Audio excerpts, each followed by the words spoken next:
my tenure in office, seeing so much emphasis on transformative programs, reforms in healthcare, education, agriculture, energy, titling of land, housing and social protection, affirmative action, commerce and industry, and the ease of doing business. We have done all of this because they are interrelated aspects of our national life that are tied together with a singular golden thread, areas of challenge that can become the engines that drive Kenya into a more just and prosperous future.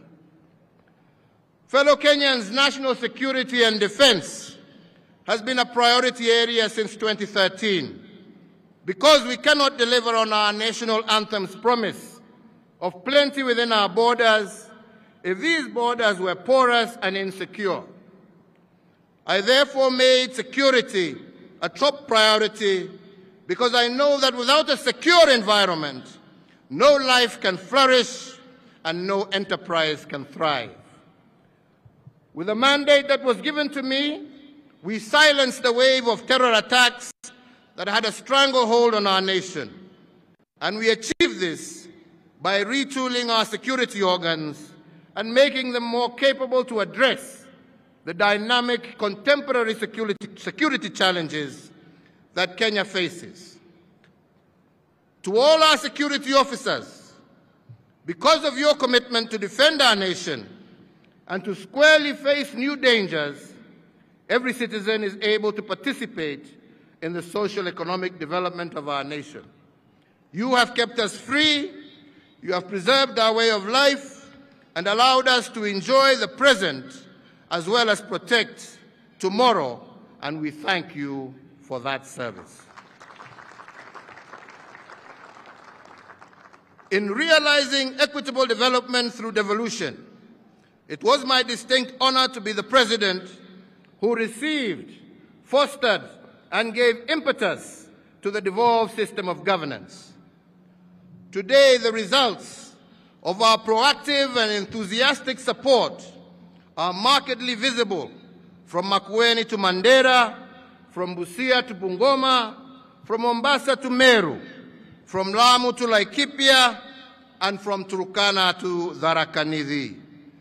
We, with the mandate that you gave, have institutionalized devolution and forever changed the face of Kenya, buoyed by the 2.4 trillion Kenya shillings that we have transferred from the national government to the counties from 2013 to date. On the regional front, Kenya led the push to admit the Democratic Republic of Congo into the East African community. With this singular move, the East African Common Market grew by 90 million people, yielding a now expanded market of 300 million citizens and a consequent enhanced opportunities for our Kenyan enterprises. To exemplify this, I mentioned just one, Equity Bank, which is already breaking ground in DRC and is already the second largest bank in the Democratic Republic of the Congo. On the global stage, we remain a leader in the cooperative multilateral order, as evidenced by our membership of the United Nations Security Council that has provided us a voice on international peace and security matters that threaten our humanity. This position has cemented our international stature and enhanced opportunities for Kenyans in the diaspora and within the international civil service. In return, diaspora remittances have increased tenfold in the last decade, and they now stand at an all-time high of over Kenya shillings 400 billion in 2021, surpassing traditional exports and making Kenyan human capital our greatest export. With the same mandate, you challenge us to enhance the global competitiveness of our human resource. We did this because every epoch of our nation's history has placed a unique set of demands on the skills and competencies required of our people, which in turn has required us to reform and to recalibrate the content and architecture of our education system.